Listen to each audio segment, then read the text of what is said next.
Hello and welcome to Who Needs Western Civ, a podcast about liberal arts and classical education. I'm your host, Clay Green, a postdoctoral associate at the Hamilton Center for Classical and Civic Education at the University of Florida. Today I'm going to be talking with Alan Porter. Alan is also a postdoc here at the Hamilton Center. He was previously a postdoctoral research associate at the James Madison Program in Political and Constitutional Thought at Princeton. He received his BA in German at Princeton and his PhD in philosophy from Rice. Alan is interested in bioethics, political philosophy, and phenomenology. He is a commentator on current events ranging from AI to contemporary left activism. His work has appeared in Law and Liberty and the Wall Street Journal, among other publications. I happen to know he is also playing Baldur's Gate.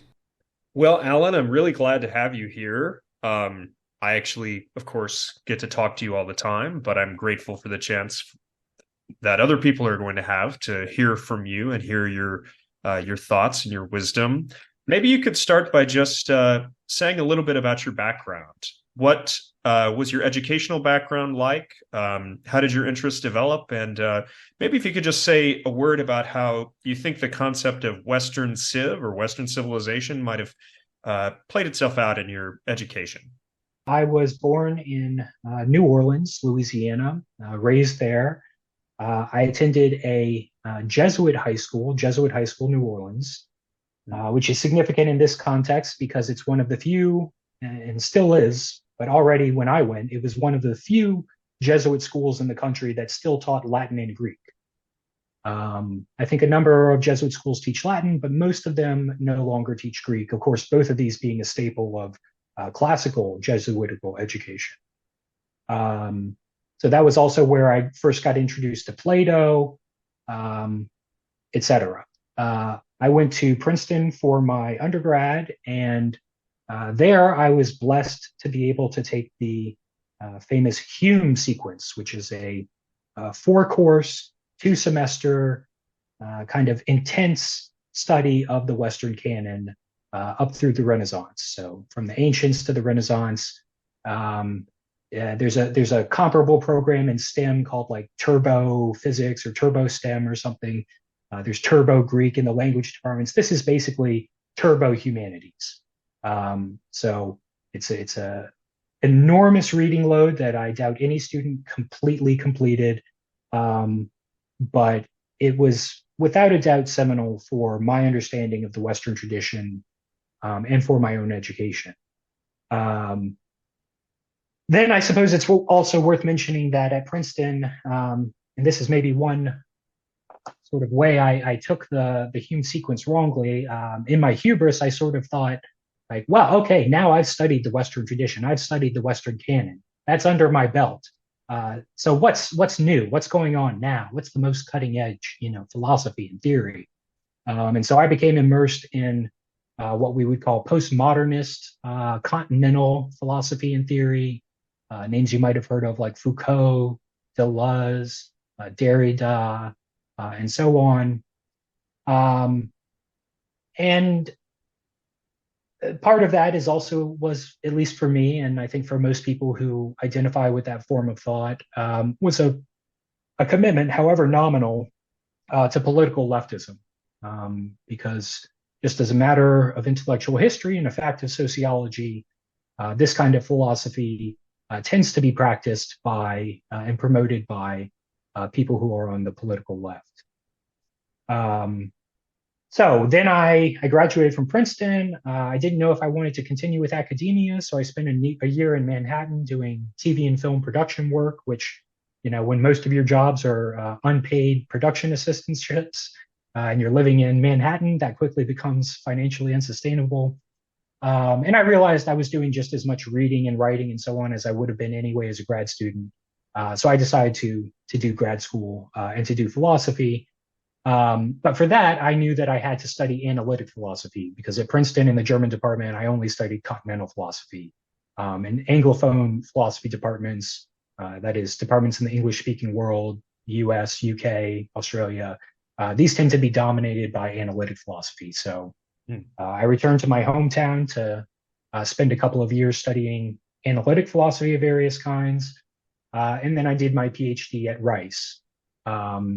There's a lot I could say about that time, but I'll just say that it was a very formative period for me, and it set the stage for and led to the work I'm doing now, uh, which primarily is concerned with three areas: bioethics, which is ethics applied to issues of biotechnology, biomedicine, and so on, um, political philosophy, and phenomenology.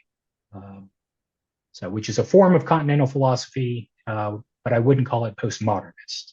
Um, yeah, and then I did a year postdoc. Well, I guess I should say I wrote my dissertation on. It was titled "Social Justice Leftism as Deconstructed Postmodernism." So that was my primary political work um, up to that time, and I think that put me in a good position to get a postdoc at Princeton 2 years ago with the James Madison program in American Ideals and Institutions. And from there, I came here to the Hamilton Center as its inaugural hire, besides the director himself, I suppose. What is your favorite historical film and why? I'm going to say Master and Commander, The Far Side of the World with Russell Crowe.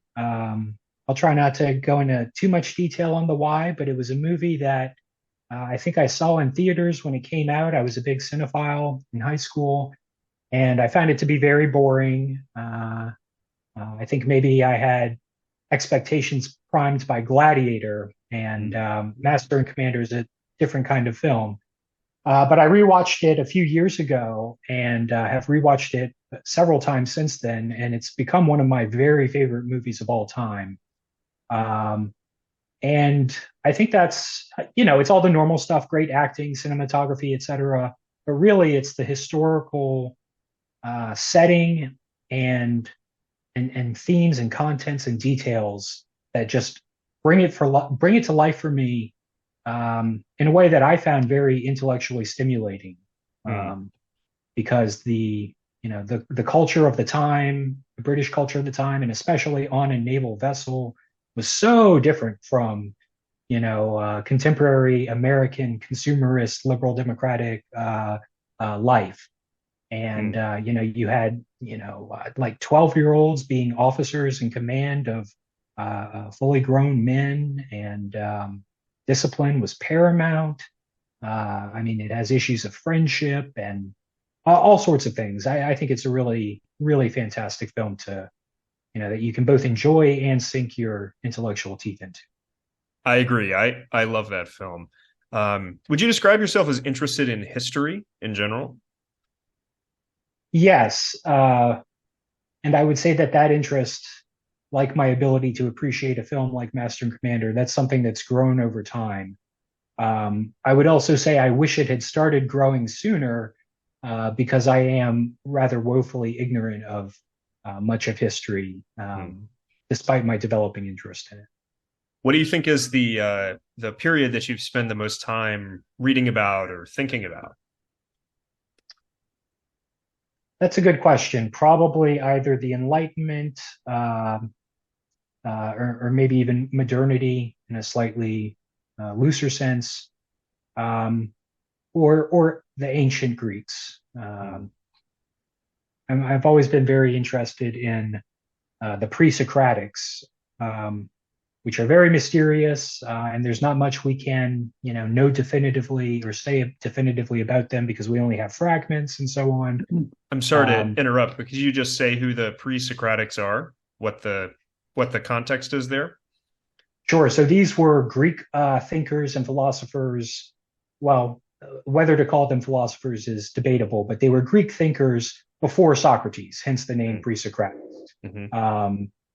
They were most known for what really kind of distinguished them from earlier thought and writing, the little we have of it, is that they sought naturalistic explanations for phenomena. So, instead of saying, for example, why does the sun rise every day? Well, because a god is pushing it, or it is a god and it's moving through the heavens, or something like that.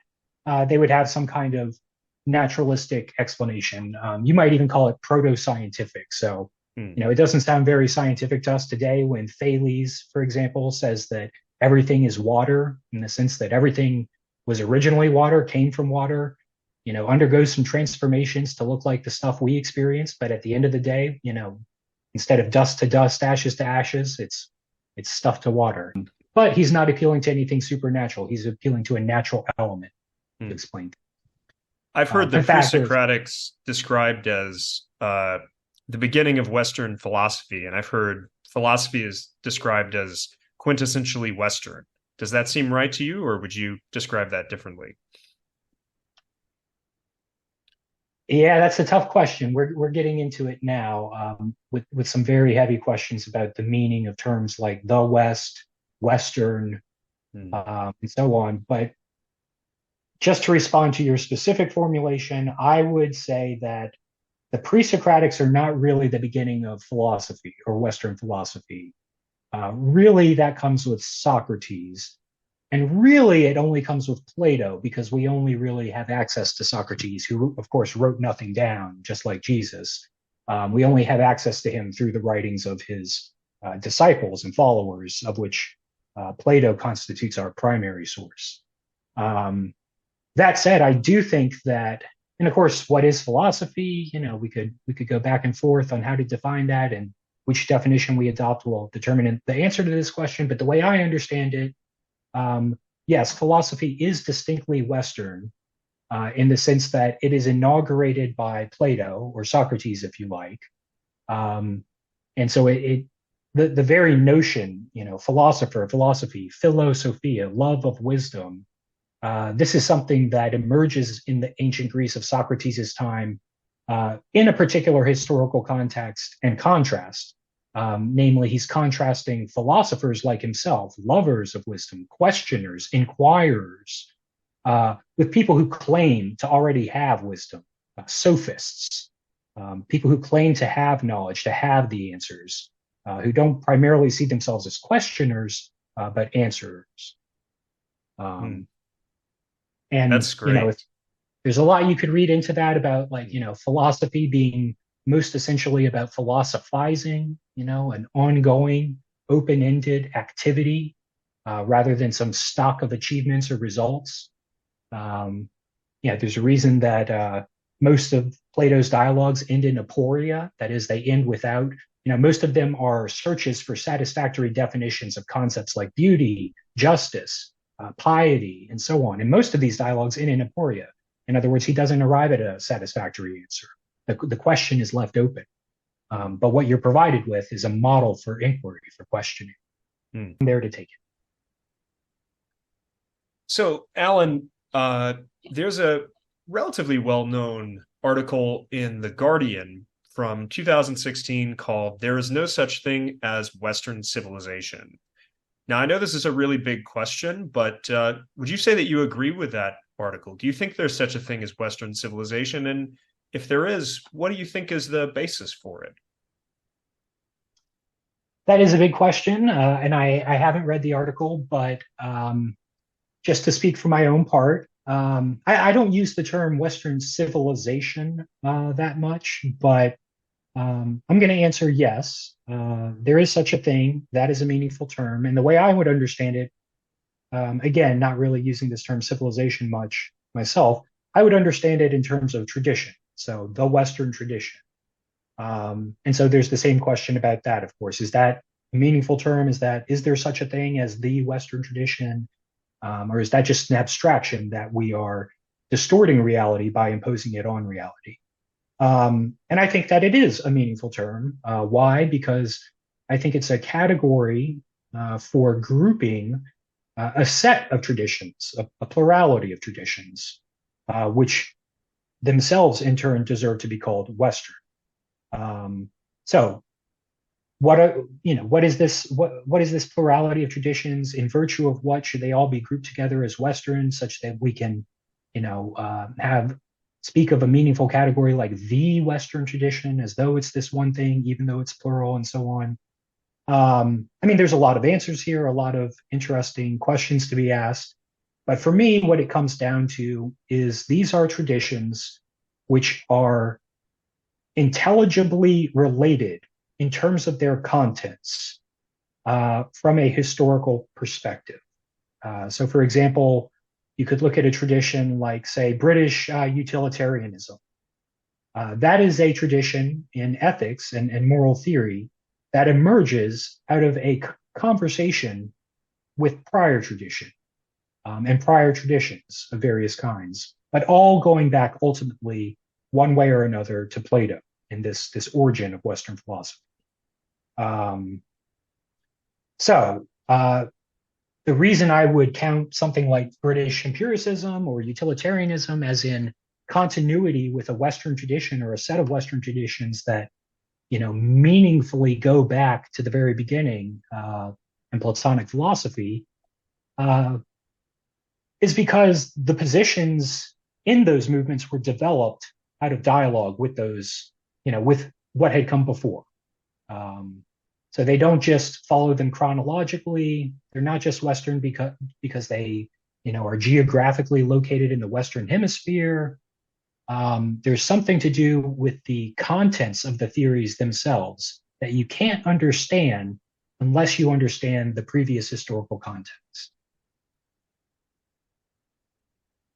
You mentioned the geographic issue. Do you think that you can find elements of Western civilization almost or everywhere in the world?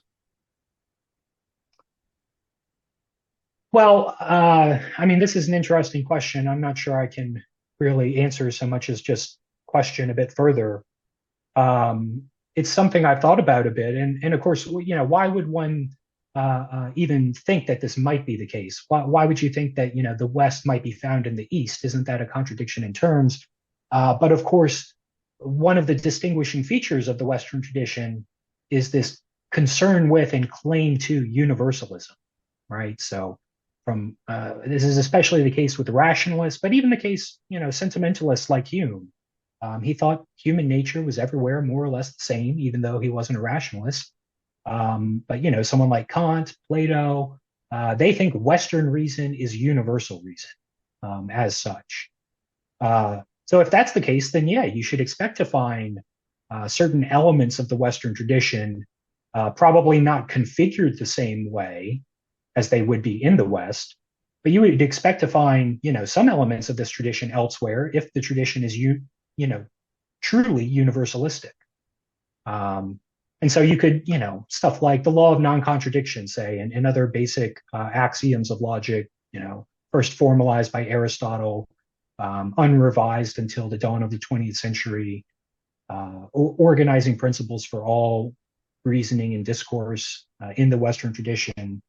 Can you find these or find these at work in other cultures? I would think so,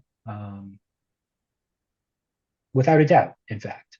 On the other hand, one of my closest friends is Chinese, and she works in political science and political history, and she knows a ton about Chinese history and culture, about which I am very ignorant.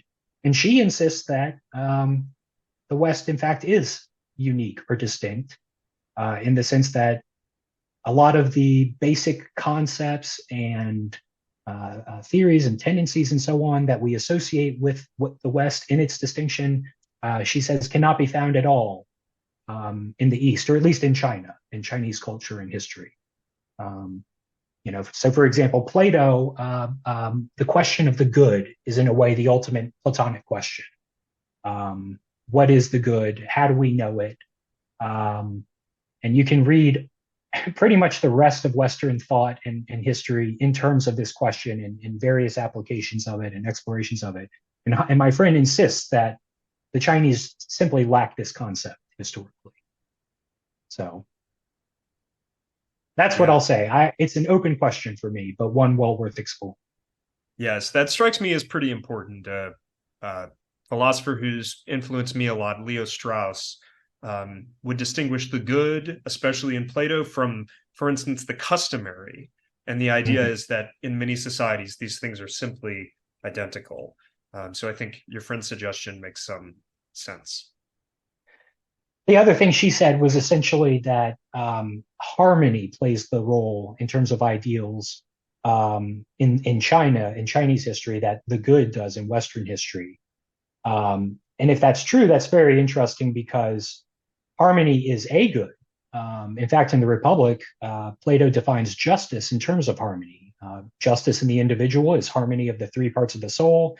Justice in the city or polis, the polity, is harmony of the three social classes. Um, but and I think that clarifies why Plato is so important, and perhaps the sense in which he initiated this whole, project of Western thought and Western inquiry is he was after the idea of the good as such, the idea of the good, not various examples of the good. In Socratic dialogues, Socrates' interlocutors, they often give him examples of things as proposed definitions of things, but examples, of course, are inadequate definitions. And indeed, you need a definition to be able to recognize the example as an example of that kind of thing. So in that sense, you might say that harmony is a good, and Chinese culture and history, if this is correct, formed around this idea that harmony was the greatest good.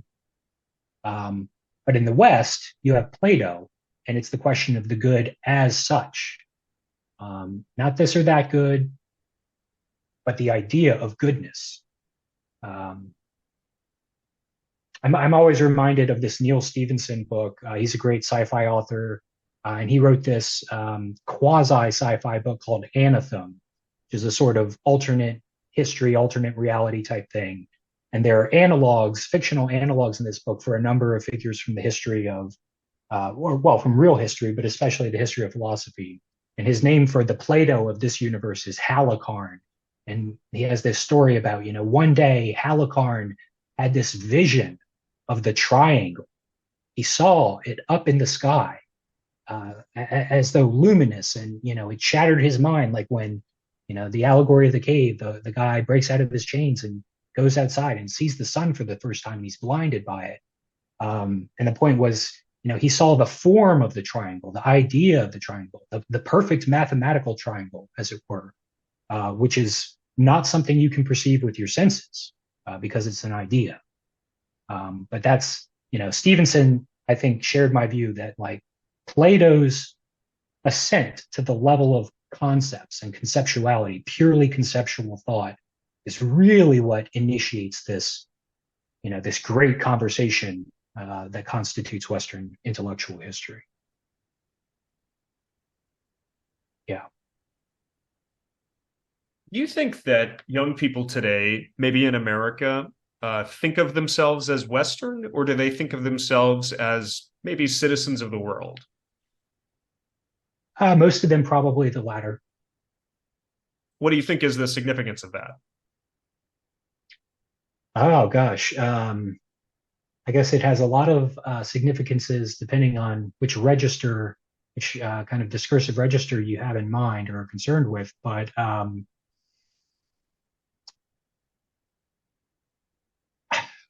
one thing to say about it is that this sort of universalist, homogenizing, globalist, liberal cosmopolitanism, citizens of the world, as you said, as opposed to belonging to a particular people, with a biological, historical, etc. Basis. That this view, which people across the political spectrum have worries about, indigenous cultures being assimilated and homogenized, the disappearance of dialect in America, everyone sounds the same, etc. Loss of small businesses in favor of Globo Corps, all these things. This is a product of the Western tradition. This liberal cosmopolitanism is something that emerges in the Enlightenment in particular, and as a function of Western people's self-negotiation of the issue of their being, and the destiny of that being. We put ourselves down paths that led to a kind of deflation of the Western. such that the Western kind of emptied out and just became the human or the global or whatever. Yeah, that's great. That makes me think about something that comes out of what you said earlier about universalism being core to the West, especially to Western philosophy. How would we distinguish that from, I don't know, mere chauvinism? For instance, thinking that um, your own form of rationality is the form of rationality simply because you look at other cultures or societies as inferior. Do you think there's a distinction to be made there? I haven't really thought about it, but prima facie, there would seem to be a conceptual distinction uh, between chauvinism, which says my X is the best X. So, Western rationality is the best rationality, the best form of rationality. Western culture is the best culture, whatever. And universalism, which says no, Western culture just is culture, or Western rationality just is rational. Um, I think that yeah, I'm not sure chauvinism needs to be universalistic, and I'm not sure authentic universalism can be chauvinistic. Mm-hmm. Because if you're saying our way is the universal way, then in a profound sense, it's not really our way; it's the way. How would you characterize the American educational system? Maybe especially the teaching of things like cultural heritage, understanding of an intellectual, spiritual, religious tradition, or national history.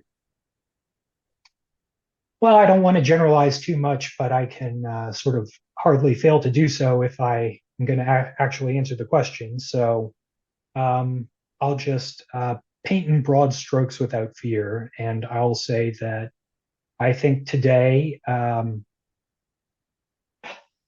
first, you have to distinguish between higher and lower education, but increasingly, in the context of what I'm about to say, that distinction matters less and less. The main thing to say is that educational practitioners, administrators, institutions, etc., in this country at this time have largely been captured by a form of postmodernist leftist ideology, which the vernacular term seems to have become woke or woke leftist. And so you have to understand that teachers are trained by teachers who are beholden to or committed to this kind of philosophy, and that this philosophy is essentially and fundamentally anti-traditional. And this won't be any surprise to you, but the traditions they select for entirely negative or critical inheritance. In other words, yes, this is our tradition, but there are only bad things about it. There's nothing good we can get out of it. It only matters to us to study and understand so that we understand how to, dismantle it, deconstruct it, not fall back into its pathways when we restart and try something new, etc. So they're anti-Western, anti-European, anti-male, anti-heteronormativity, all these things, anti-Christianity, anti-rationality, anti-rationalism at any rate.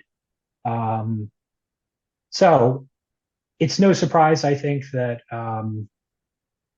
Western civilization is maybe not getting its due educationally because most of the educators and the people in charge of the educators think that they would disagree with just about everything I've said so far about the validity of this category of the West and the Western and so on. They would apply a primarily political interpretation to it and say that actually there is no such thing as Western. Um, this is a theoretical abstraction that our forebears have imposed on reality in order to justify and expand their own power. over quote unquote non-Western peoples and so on. Um, of course, a lot gets overlooked in that kind of a perspective, including the plurality and diversity within the Western tradition, including the fact that the West's interactions with the East and with non-Western traditions has always been internal to the Western tradition. It's not like the Western tradition is some test tube baby that was produced all on its own in a bubble and then suddenly released into the playground to encounter non-Western cultures. No, it grew up with them in various degrees of just to interactivity. give an example of that, the Greek alphabet is Phoenician, right? Mm-hmm, mm-hmm. It's from Tyre. I think that's just a great example of your point. Well, and to go back to the pre-Socratics, there's and of course it's hard to determine these things because it was so long ago. The records are so fragmentary, et cetera. But there seems to have been significant contact with other civilizations like Egypt and the East, which may have been involved already in that semi-prehistorical origin. Yeah. Why then do you think Western Civ, maybe even just those words, makes people so mad? Famously, in the late 80s, Reverend Jesse Jackson led a student protest up to one of the libraries at Stanford, shouting, hey ho, Western Civ has got to go. What do you think it is about Western Civ that seems to incense the enemies of the term or the concept? I think it's got to be two things. It's got to be the West itself as a concept, the claim that Western culture, Western tradition, Western traditions, whatever, that these are real things, meaningful categories that describe historical reality, that don't just distort it for political purposes. And then second, I think there is often the projection or the assumption, surely correctly sometimes and surely wrongly other times, that the proponents of this category, that they are, they're hubristic basically. They're bigots. They have the sense of superiority that you mentioned earlier. So, in other words, I think they look at people who want to teach a Western Civ course or put together a Western Civ curriculum or something, and they think first, oh, you think that's actually a thing? How naive of you. And second, oh, I bet you think it's better than everyone else. You think you're better than everyone else. You think the West is superior to non-Western cultures. You're carrying forward this tradition of otherizing the non-Western and pathologizing it as opposed to normalizing the Western, marginalizing it as opposed to centering the Western, particularizing it as opposed to universalizing the Western, etc. So I think it's just part of their general political outlook. They view themselves as either victims of history or fighters for the victims of history, and they view the Western as the sort of highest level category of oppression. So you could be a misogynist or a sexist. That just has to do with gender. You could be a racist. That just has to do with race. You could be multiple of these, the intersectional things, straight white male. But as you ascend in generality in these identitarian categories, American, European, the broadest one is Western. I mean, short of human, right? And they attack human as well. They attack the notion of humanity as itself a product of Western history. This is the so-called critical post-humanists today.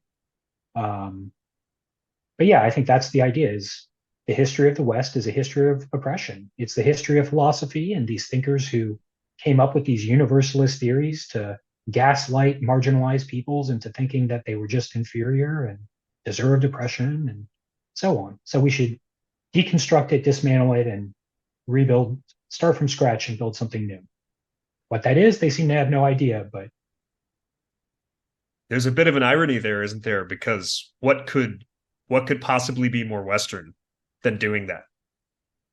Exactly. And that is one of the points I do want to make about Western, whatever you want to call it, civilization, tradition, is, and precisely because it has this universalism, it's always its own worst enemy.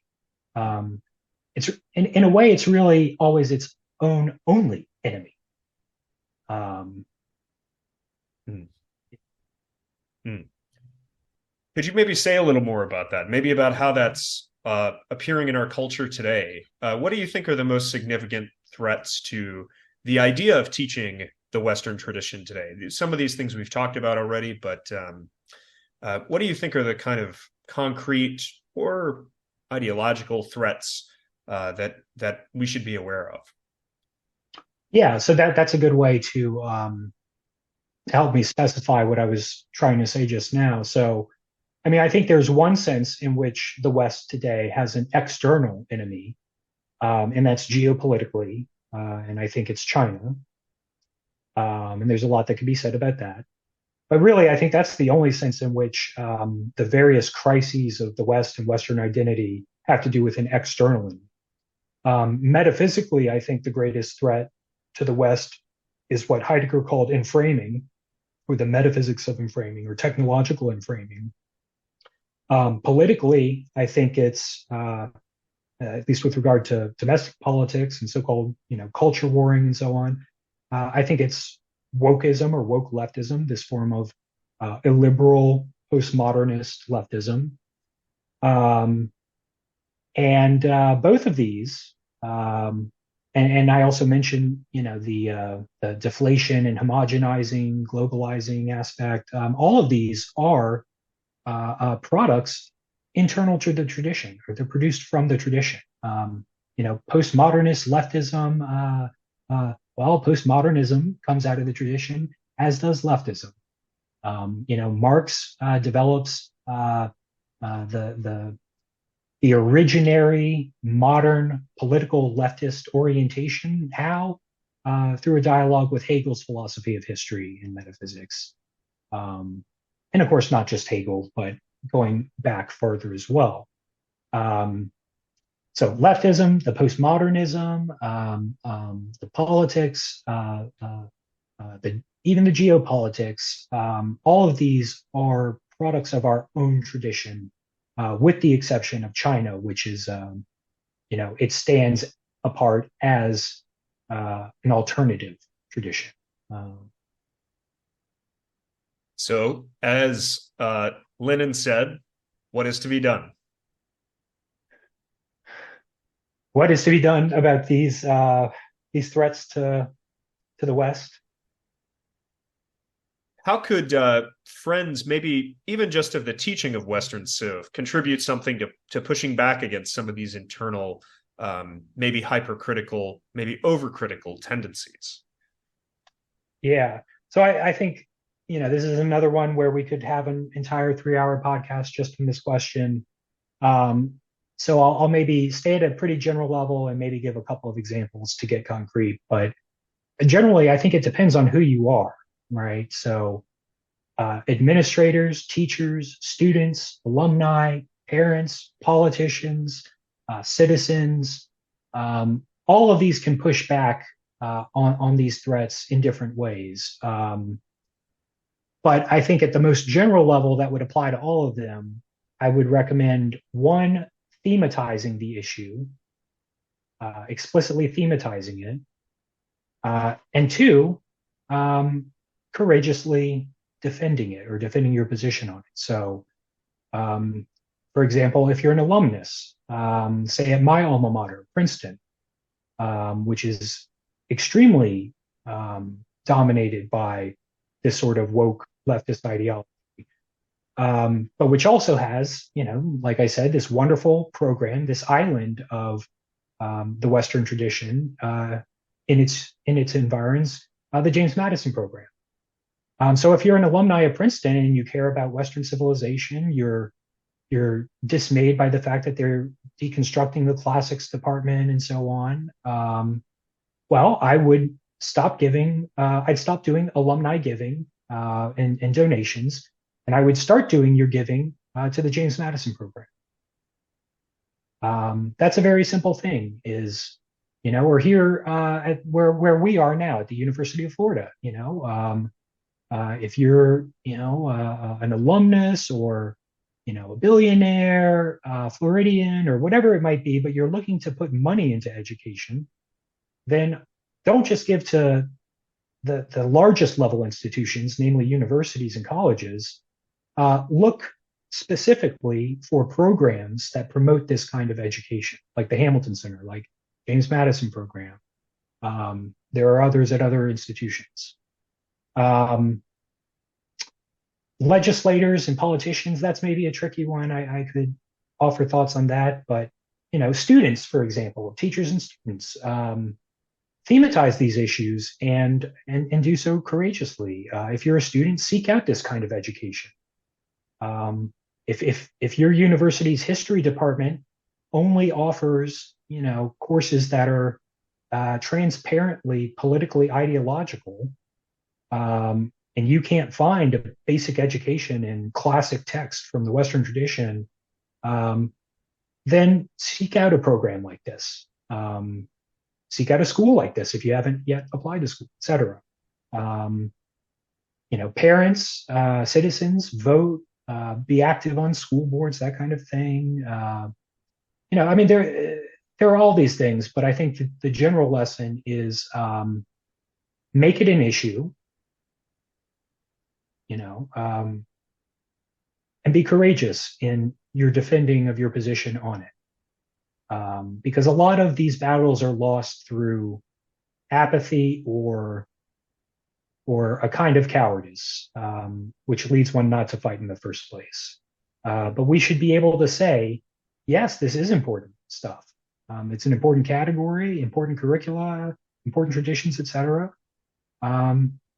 And in my context, whether that's voting in an election, voting at a school board thing, giving money, protesting, whatever it might be, if teachers, proposing courses, students selecting courses, make it an issue and courageously defend your stance on its importance. I happen to know that you are both teaching Plato right now and playing Baldur's Gate 3. Is there any Plato in Baldur's Gate 3? Ooh, I mean, indirectly, of course, the Plato's in everything. There's nothing we couldn't analyze through the lens of Platonic thought. But I'm trying to think if there's anything like really specific that really kind of stands out to me as connected to Plato.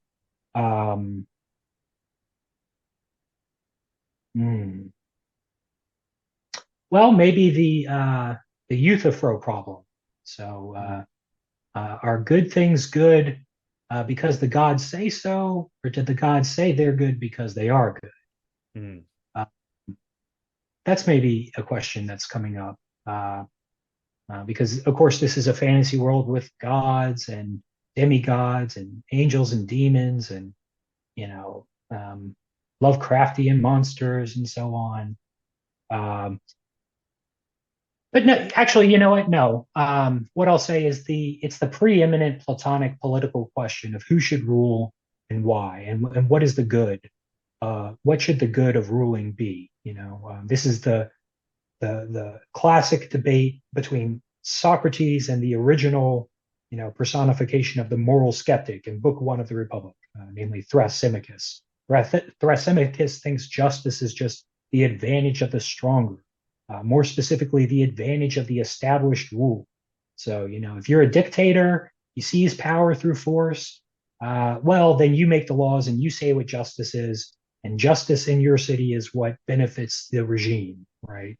It's nothing idealistic or transcendent. It's very cynical and Machiavellian. And it looks like in Baldur's Gate 3, one of the big questions towards the end of the game, which I'm still not even that close to, but looks like one of the big choices you're going to have to make is whether to be a ruler or not, whether to be a tyrant or not. Well, Alan, this has been a lot of fun. Thank you very much for being on the inaugural episode of Who needs Western Civ?